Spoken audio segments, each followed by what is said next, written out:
Krish sketch అదిరింది. రాయభారి చిత్రానికి hero మారారు. ఈసారి సీన్లోకి రామ్ చరణ్ వచ్చారు. ఒక హీరోతో అనుకున్నది మరో హీరోతో చేయడం సినీ పరిశ్రమలో చాలా చాలా కామన్ విషయం. అయితే ఒకే హీరోతో ఆగిపోయిన ప్రాజెక్ట్ని అదే క్యాంపుకు చెందిన మరో హీరోతో ముందుకు తీసుకువెళ్ళడం మాత్రం చిత్రమైన విషయమే. అలాంటి సంఘటనే ఇప్పుడు టాలీవుడ్లో చోటు చేసుకోబోతోంది. వరుణ్ తేజ్తో అనుకున్న సినిమా ముందుకు వెళ్ళక ఆగితే ఇప్పుడు రామ్ చరణ్తో అది పట్టాలు ఎక్కుతోంది. గమ్యం, వేదం, కంచె, గౌతమిపుత్ర శాతకర్ణి వంటి సినిమాలతో విభిన్నమైన దర్శకునిగా గుర్తింపు తెచ్చుకున్న క్రిష్ ఆ మధ్యన ఒక స్పై థ్రిల్లర్ చిత్రం చేయాలని సన్నాహాలు మొదలుపెట్టాడు. అందుకోసం మెగా హీరో వరుణ్ తేజ్ని హీరోగా ఎంచుకున్నారు. వరుణ్ తేజ్తో రూపొందిన కంచె చిత్రం విమర్శకుల ప్రశంసలు అందుకుని మంచి గుర్తింపు తెచ్చుకుంది.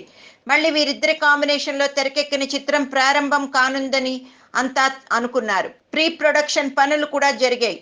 రాయభారి టైటిల్తో తెరకెక్కే ఈ చిత్రం స్పేయింగ్ బ్యాక్ డ్రాప్లో ఒక భారీ యాక్షన్ సన్నివేశాలు ఉంటాయని, దానికోసం జార్జియాలో లొకేషన్లు కూడా ఫైనల్ చేశారని చెప్పుకున్నారు.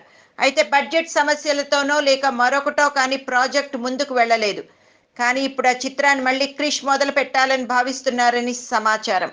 అందుకోసం ధృవాతో హిట్ కొట్టిన స్టైలిష్ హీరోగా దూసుకుపోతున్న మెగా హీరో రామ్ చరణ్తో చేస్తే బాగుంటుందని భావించి ఆ మేరకు సన్నాహాలు చేస్తున్నారట.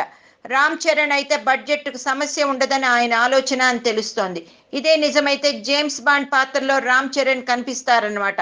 ఇందులో ఎంతవరకు నిజం ఉందనేది త్వరలో తేలనుందని ఇండస్ట్రీలో ఒక వార్త హల్చల్ చేస్తోంది.